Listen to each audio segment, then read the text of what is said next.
What's going on, everybody? RJ Ochoa here from SB Nation's bloggingtheboys.com. I hope all is well wherever you are. We hope you're happy, safe, healthy, and that you are enjoying the day after the Dallas Cowboys won. Of course, the Cowboys getting the dub on Thursday Night Football, 41-35. That makes today, even though it is a Friday, December 1st. Happy December to you. You can see my office is appropriately decorated. That makes today Victory Polo Monday, a Friday edition.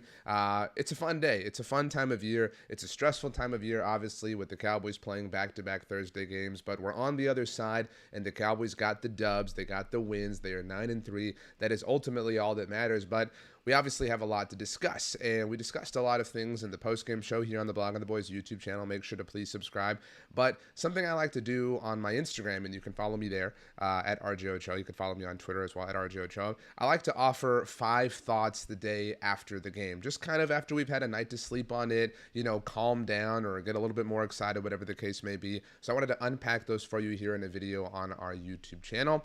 And my first thought is that Dak Prescott is playing out of his absolute mind right now. The way I worded it actually was, this is the best Dak Prescott we have ever seen. He has married his physical strength and his physical attributes, his physical skill set, with a mental understanding of this game and how to operate as an NFL quarterback in a way that we haven't seen.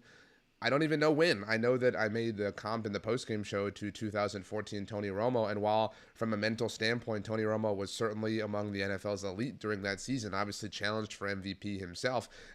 Physically, he wasn't able to withstand the punishment of being an NFL quarterback. He missed a game that season, and obviously we all know what happened. But on the subject of MVP, and that's kind of been a really hot discussion and a hot talking point, and it's picked up steam. Dak Prescott climbing in odds. 2 weeks ago, I wrote an article at our site at bloggingtheboys.com before the Carolina Panthers game, and I said, look, it makes no sense for Dak Prescott to be this low in MVP odds. He was plus 3,500 at DraftKings Sportsbook. And if you take a look right now, I'm putting this together for you just before 2 p.m. Central Time on Friday, December 1st. You can see that Philadelphia Eagles quarterback Jalen Hurts still leads the way at plus 150. Patrick Mahomes right behind him at plus 380. Then there's Lamar Jackson at plus 450. Dak Prescott has, in 2 weeks, effectively, rounding a little bit here, gone from plus 3,500. And that's where Jared Goff was, by the way, who you see has fallen at the bottom right there on the right side at plus 5,000. Dak Prescott has climbed from plus 3,500 all the way up to plus 475. He is very squarely, very firmly, very legitimately in the running, and I don't know how you can make an argument for anybody else above him right now beyond just the objective data of it all. Dak Prescott's playing at an extremely high level. If you add the narrative of it all, he plays for the most visible team in the NFL. On Thursday night, he got no help on the other side of the ball. We're going to talk about that in a little bit. Obviously has some pass catchers who we're going to talk about in a moment as well that stepped up to the challenge, although even CeeDee Lamb had a bad drop on the 4th down attempt that the Cowboys didn't wind up converting. Dak Prescott put the Cowboys on his back and was the hero that they absolutely needed. So he has the story, he has the marketability, he has the stage and all the kind of superficial elements that go into the MVP, and he's playing like the best quarterback in the NFL. I saw an incredible thing on, what's today now, Friday morning, from ESPN's Ed Werder. He tweeted this out. You can see on the bottom there, confirmation that Cowboys quarterback Dak Prescott is playing at an MVP level. Prescott is the 9th quarterback with 20 touchdown passes and 2 interceptions in a single season 6-game span. And if that isn't obvious, we're talking about 1 year, because sometimes these things can stretch over, the final 3 games of one season and the first 3 games of another. No, same season, throwing at least 20 touchdown passes and no more than 2 interceptions, which obviously applies to Dak Prescott over this last 6-game stretch. Dak is the 9th quarterback, or at least has the 9th quarterback season to accomplish this. You can't see the bottom of Ed Werder's tweet there because I had to chop it off to make it fit on the screen here. But 6 of the previous 8 people to do this, quarterbacks to do this, did win the MVP during the season in question. I added them in my tweet, which you can see right over here. Going in chronological order, Tom Brady became the first person to do this in 2007. He won MVP. 2011, Aaron Rodgers did it as well. He won MVP. Drew Brees did it that very same season. Obviously did not win MVP because because Aaron Rodgers did. Peyton Manning did it in 2013, that incredible season for the Denver Broncos. He did win MVP. The next year, Aaron Rodgers did it again in 2014. He won MVP. We don't have to talk about how that season ended. We just shouted out Tony Romo in 2014. The very next year, Russell Wilson did it. He did not win MVP in 2015, but a big reason for that was the incredible year that Cam Newton had, which is somewhat comparable to what Jalen Hurts is doing this year if you're kind of looking to likening things relative to historical context. Lamar Jackson did do it in 2019. He won MVP unanimously, by the way, and then Aaron Rodgers did it once again in 2020 for the third time while winning MVP. This is the company that Dak Prescott is in. This isn't making us up. This isn't stat padding. This is literally just objective fact. And while Ed Werder said that Dak became the 9th quarterback, while that is true in terms of individual seasons, you can see Aaron Rodgers' name on there a couple of times, more than a couple of times. So he's not even the 9th person to do this. It's just the 9th time this has happened in a particular season. And again, the fact that this has been something that rewarded the quarterback in question with the MVP award, literally what, is 75% of the time is something that matters. I tweeted this out myself on Friday morning as well. The Cowboys have now won 14 games in a row. The last 2 instances in the NFL in which a team won at least 14 games in a row, I'm obviously talking about at home, was the Green Bay Packers. The New England Patriots from 2017 to 2019. Tom Brady did win an MVP during that stretch. And the Green Bay Packers from 2020 to 2022. Aaron Rodgers won multiple MVPs in that stretch. So you look at this, like all these things that Dak Prescott is doing and is a part of have all yielded MVPs way more often than not elsewhere. I mean, if you are still not accepting of the fact that Dak is ballin' with a capital B, you're not paying attention to reality. And I'm sorry if this upsets you, but it is reality. Dak Prescott is playing quarterback at the highest level right now, today in 2023. But that was my first of 5 takeaways. The next one I wanted to get to has to do with Dak, but has to do with the people around him.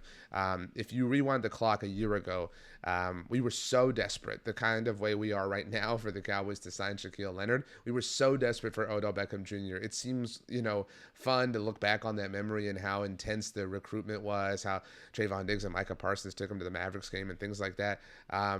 And we were so desperate because the Cowboys didn't have a viable pass catching option outside of CeeDee Lamb. Well, that is no longer the case here. If you take a look at what Cowboys pass catchers did just on Thursday night specifically, I mean, CeeDee Lamb is incredible. Obviously, 17 targets, 12 receptions, $116 and a touchdown. But Jake Ferguson and Brandon Cooks deserve a lot of credit here. Now, we don't have to negatively talk about anybody else, but while I believe that Brandon Cooks deserves a lot of credit for being a proper running mate for CeeDee Lamb, as far as wide receivers are concerned, Jake Ferguson has developed into this incredible pass-catching option that adds to the overall aerial attack that the Cowboys have. You cannot simply take away CeeDee Lamb the way that defenses could do to the Cowboys this time last year, because you're going to get killed by Jake Ferguson, because Brandon Cooks is going to make you pay on the outside, or with all these crossers, or with all of his speed elements. This is a really well-rounded pass-catching group. And then, yeah, you get the things that come along with all of that, because it's a rising tide that lifts all boats. Tony Pollard chips in. Jalen Tolbert had the one catch that was amazing on Thursday night. We've seen Jalen Brooks have some successes. Rico Dowdle obviously had a screen pass that he took for a touchdown on Thanksgiving Day. Even Luke Schoonmaker getting in the mix. Kevontae Turpin obviously having some nice moments as of late. Michael Gallup didn't have the catch on Thursday night, but that's okay. This is what you want. You want to have more than one option, and that is something that we have said. It is never enough, which is a great song from The Greatest Showman, but it is never, ever, ever, ever enough. You can never be satisfied. You can never rest on your laurels, and it's really, really awesome to see that the Cowboys made significant changes and were very aggressive in building their roster, in trading for Brandon Cooks, and obviously continuing to believe in Jalen Tolbert, believing outright in Jake Ferguson. All of those things are paying off, and that is a lot of fun to watch. So kudos to Brandon Cooks, kudos to Jake Ferguson. CeeDee Lamb deserves all of the credit in the world, but those two players working in unison with CeeDee Lamb are making for a really nice, well-rounded aerial attack that, if you have an MVP caliber quarterback who can take advantage of it, obviously makes for wonderful results for everybody involved. But so that was takeaway number 2. Number 3 for me, and if you watch me or listen to me or check out my work in any capacity, you know that this is something that I've kind of been banging the table on for a little while now, and it's that Mike McCarthy is still not getting enough credit. Look at what the Cowboys offense did on Thursday night against the Seattle Seahawks. Field goal, touchdown, field goal, then the end of half, so not really a true possession. Touchdown, turnover on downs, which was the CeeDee Lamb drop on the fourth down that we talked about a little while ago. Field goal, touchdown, field goal, end of game. 0 punts, pure aggression, absolutely, completely going for it, succeeding, scoring. The Dallas Cowboys, if you do not know this, have scored 246 points through their first 6 home games of the season. All right, I'm going to say that again. The Cowboys have played 6 games at home at AT&T Stadium so far this season. They have scored 246 points in them, obviously counting the 41 from Thursday night. And to be fair, some of those points are defensive scores, special team safety, things like that. They're not 100% offensive points, but they are obviously a vast majority of offensive points. Anyway, my point, no pun intended, is the Cowboys have scored 246 points through their first 6 home games of the season. They are the 3rd team since 1940. All right, 1940. That is what, at this point, 83 years? I mean, they are the 3rd team since 1940, which is as far back as StatHead's database goes, to score at least 246 points in their first 6 home games of the season. Now, I recognize that we're talking just about home games, and we want to see the Cowboys have success on the road. I'm not excusing that by any way, shape, or form, but I do not understand why we can sit here and we can properly and fairly and objectively say that Dak Prescott is playing at an MVP level, that CeeDee Lamb is on fire, that Brandon Cooks is playing well, that Jake Ferguson's playing well, that Jalen Tolbert had the awesome catch, and we cannot give one modicum of credit to Mike McCarthy. He has completely and totally changed the status quo with the Cowboys, not just in an overall perspective, which we'll get to in just a moment, but from an offensive standpoint. Mike McCarthy made the executive decision to say, you know what, Kellen Moore has had a lot of success calling and coordinating this offense, but I think we can be better. I think we can be different. I think if I take charge, I'm putting more of a target on my back, but I really think that we can be what I envision us to be. And he was absolutely and completely and totally right. I don't want to obviously enjoy the fact that the Chargers are struggling, but if you look at things and we just evaluate what is happening, the Chargers are struggling, despite that we were told by everybody on the internet that Kellen Moore was going to be amazing, that Mike McCarthy was going to be terrible. I do believe objectively that Mike McCarthy deserves way more credit than he tends to get, not just in the national media, but from Cowboys fans. There are so many Cowboys fans who are quick to give, say, Dan Quinn a lot of credit for this, that, and the other, which he deserves, but you can also give credit to Mike McCarthy. It's okay. The world will not end if you give Mike his flowers, I promise. But speaking of Dan Quinn, my 4th takeaway, I worded it this way. I said it was impressive that the defense got stops when they were vital. These are every defensive possession, or these are all of the defensive possessions for the Cowboys on Thursday night against Seattle, and it does not start very well. Obviously, there was the DK Metcalf 73-yard touchdown, tough scene. Then there was the missed field goal, which was a missed field goal. That wasn't something the Cowboys did. They didn't block the field goal. It was just pure and total luck, which obviously could have changed things at the end of the game. Instead of being up 6, they would have been up 3. Maybe Seattle kicks a field goal, ties it, who knows. But either way, touchdown, missed field goal, touchdown, to go into half, and then the interception. Kudos to Deron Bland, obviously, for making it happen. Then the touchdown, and this is what I'm talking about: 3 straight turnover on downs situations. I mean, it was an awful night. It was a terrible night for the Dallas Cowboys defense. None of us are going to sit here and say anything other than that, but when the going got tough, when it was absolutely necessary, when they had to put their foot in the ground, I will give them all the credit in the world for doing that. And they did it not just in general, not just in a literal sense, but they did it against a quarterback in Geno Smith who was having an incredible game. They did it against a wide receiver group that might be the best in the NFL. I mean, in terms of just their top 3 dudes in DK Metcalf, Tyler Lockett, and Jackson Smith and Jigba. I mean, they seem like they're really starting to find their form, and I know we all hope that they are as they get ready to host the Philadelphia Eagles in a few weeks. But it was impressive. It really was that they said, no mas. We're going to stop this. We're going to put an end to it. We're going to make sure that we get out of here with a 9-3 record. And they did that. So I will give them credit for that, because it feels like we've just been down on the defense on Friday.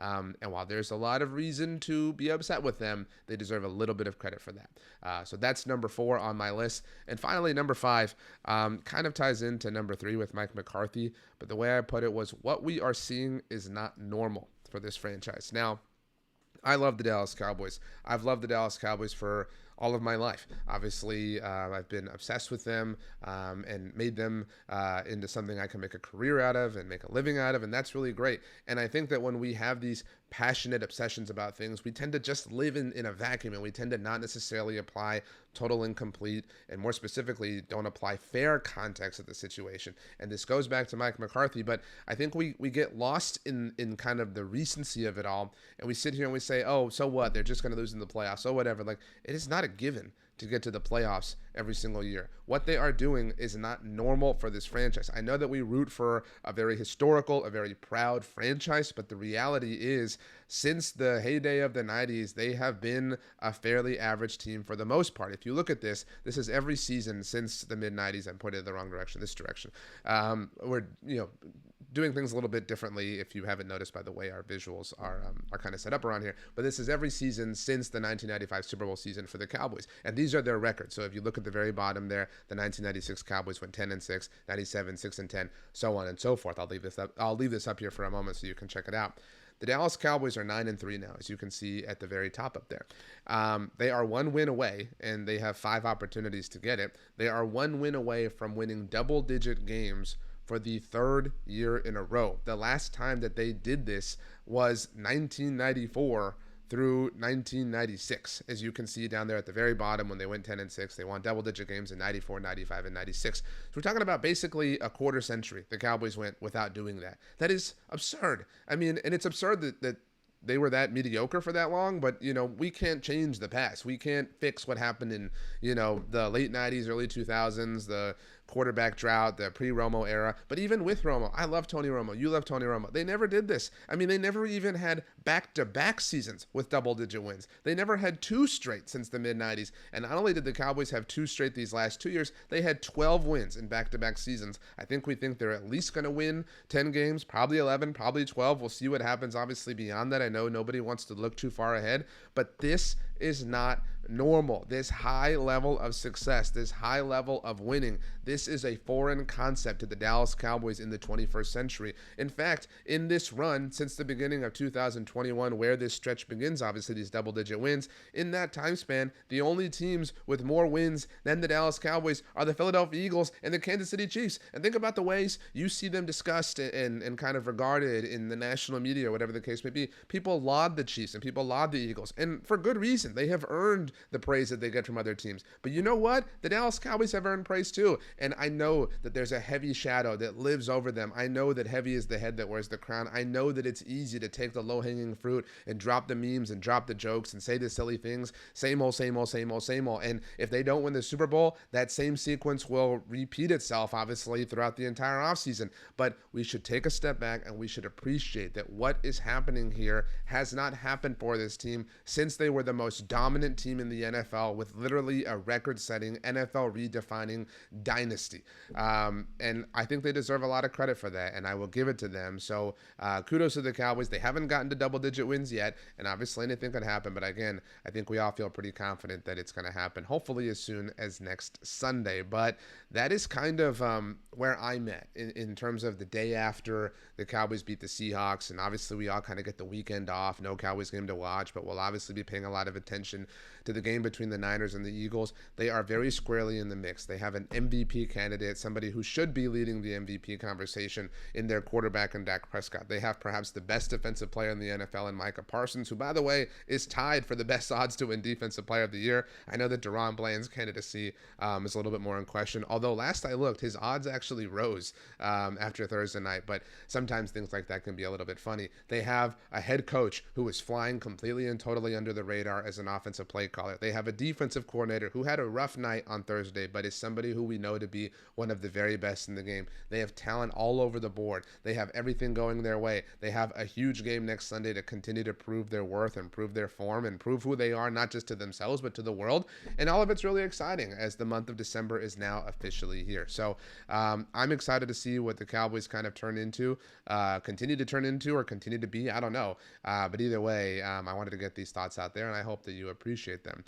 My name is RJ Ochoa. You can follow me on Twitter or Instagram or Threads at RJ Ochoa. On TikTok, if you would like, rj.ochoa. We also have this YouTube channel for you, obviously, so if you haven't yet, please consider subscribing below. We have all sorts of videos coming out all the time. We have another week, a normal week finally coming for the Cowboys, where they play on a Sunday, so we'll kind of be back to our normal rhymes, normal rhythms, normal schedule as we get set for the Cowboys to host the Philadelphia Eagles. For now, though, I bid you adieu. I hope you have a wonderful, happy happy, safe, healthy weekend. Eat wonderful food, watch lots of wonderful things. Have a bowl of ice cream. Do whatever you want because the Cowboys are 9-3, and that is something worth celebrating. Thanks so much for hanging out, everybody. We'll see you next time.